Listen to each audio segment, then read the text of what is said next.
आपने एक प्रोसेस शुरू किया है जिसे कहा गया है एलजीज मुलाकात। ये आम आदमी का आपसे डायरेक्ट संपर्क के लिए है। आप समझते हैं कि ये एक ऐसा स्टेट है, एक ऐसा यूनियन टेरिटरी है जहां कुछ घाव कुछ काफ़ी गहरे हैं, और दूसरी बात कि यहाँ एक तरीके से एक मिसट्रस्ट इसलिए भी है कि कश्मीरी पंडित यहाँ से 1990s में निकाले गए, उनके वापसी का क्या रास्ता रहेगा। कहीं ना कहीं आपको लगता है एक ये मरहम का जो एहसास उन्हें चाहिए, उसके बाद कश्मीरी पंडितों की वापसी की भी कोई बात शुरू होगी? एक साथ दो सवाल आपने पूछा है। एक एलजी मुलाकात का, मैं आपको बताना चाहता हूं कि ग्रीवांस रिड्रेसल का एक इंस्टीट्यूशनल मैकेनिज्म यहां हमने खड़ा किया है। जो बात आप कह रहे हैं कि सामान्य व्यक्ति को लगे कि हमारी सुनवाई है, इसका एक सिस्टम हमने खड़ा किया है जेके ग्राम्स के नाम से, और हर डीसी के दफ्तर में एक डैशबोर्ड है, चीफ सेक्रेटरी के दफ्तर में है और हमारे दफ्तर में भी है। और मैं आपको बताना चाहता हूं कि अभी 2 महीनों में मैं 20 जिलों के एक लोगों से मिला हूं। अब सामान्य रूप से जो ग्रीवांसेस आती थी कि हमारा राशन कार्ड नहीं बना, हमारी पेंशन नहीं मिली, हमारी स्कॉलरशिप नहीं मिली, प्रधानमंत्री आवास योजना में हमको घर मिलना चाहिए था, नहीं मिला, ये शिकायतें अब यहां बंद हो गई। अधिक अफसरों को भी लग गया है कि सीधे मैं हर महीने इसका रिव्यू करता हूं, तो इस तरह की समस्याएं अब रह नहीं गई। अब लास्ट जो मुलाकात मैंने नवंबर महीने में की थी, तो उसमें जो अधिकांश ग्रीवांसेस थी, किसी ने कहा कि साहब मेरा पेमेंट रुका हुआ है, किसी ने कहा कि साहब ये लैंड पर इंक्रोचमेंट है, इसको खाली करवा दीजिए। तो एक नए प्रकार का विश्वास लोगों में, सामान्य आदमी को यह भरोसा हुआ है कि उसकी जो वाजिब समस्या है उसका समाधान इस माध्यम से समय सीमा के भीतर होगा। दूसरी बात आपने कश्मीरी पंडितों की कही। मैं आपको बताना चाहता हूं कि 6000 नौकरियां और 6000 घर कश्मीरी पंडितों को बनाने के लिए भारत सरकार ने पैसा दिया था। किन्हीं परिस्थितियों में न 6000 पद भरे जा सके, न 6000 घर बनाए जा सके। मैंने इसकी समीक्षा की और आज मैं आपको कहना चाहता हूं कि 164 पोस्ट को छोड़ करके बाकी जितनी पोस्ट हैं सब हमने एडवर्टीजमेंट के लिए भेज दिया है और 6 महीने में सारे पद भर दिए जाएंगे।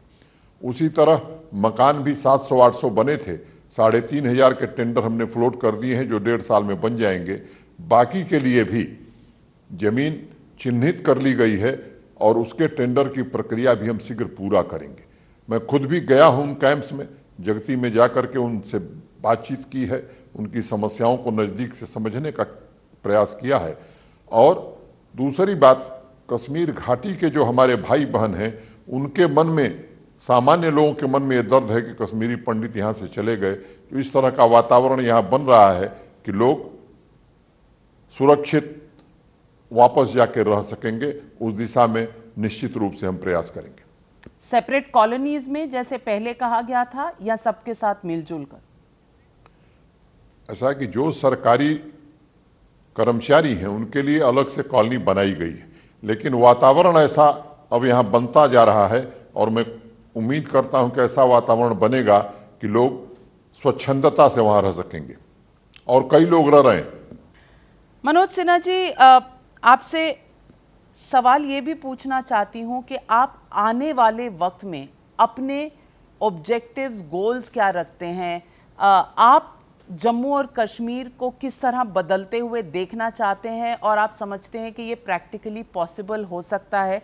क्योंकि हर आदमी एक कुछ ना कुछ अपना बेंचमार्क बना के चलता है कि मैं ये करना चाहता हूं। आपके जहन में क्या है?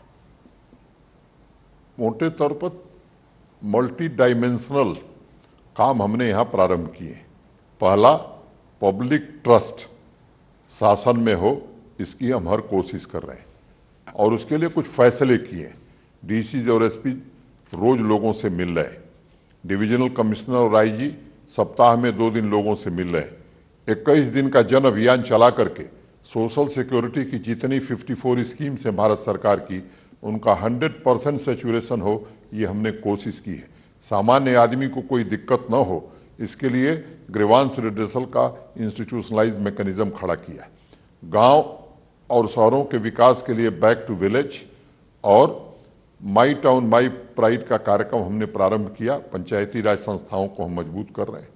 तीसरा, मैंने आपको कहा कि रोजगार के अवसर अधिक से अधिक यहां उपलब्ध कराए जाए। इंडस्ट्रियल पॉलिसी लेके हम आ रहे हैं। मैंने बताया आपको कि कितना इन्वेस्टमेंट आने वाला है।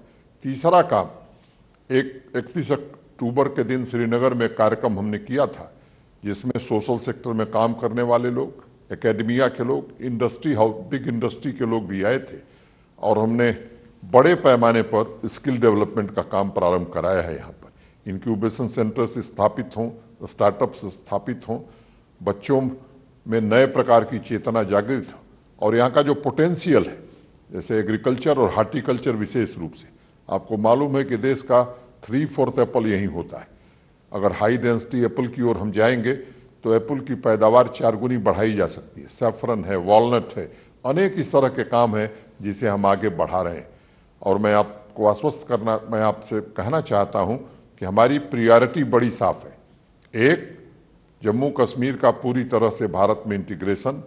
2, यहाँ के कृषि, हॉर्टिकल्चर, डेयरी, इस सेक्टर को पीक पर ले जाना, इंडस्ट्रियलाइजेशन।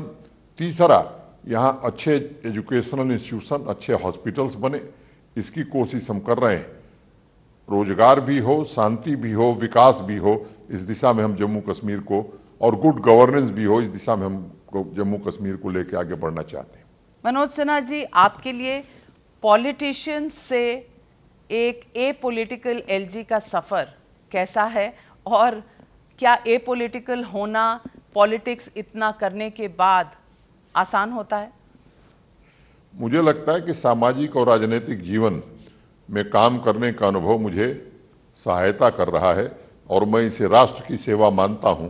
और अगर जो काम मैंने बताए हैं, मैंने आपसे कहा कि मैं पूरी ईमानदारी से, पूरी क्षमता और योग्यता से कोशिश करूंगा, और ये मैं कर सकूंगा अगर, तो मैं अपना भाग्य समझूंगा कि जिसके लिए पता नहीं कितने लोगों ने अपनी कुर्बानी दी है, उस देश को बचाने में हम सफल हुए।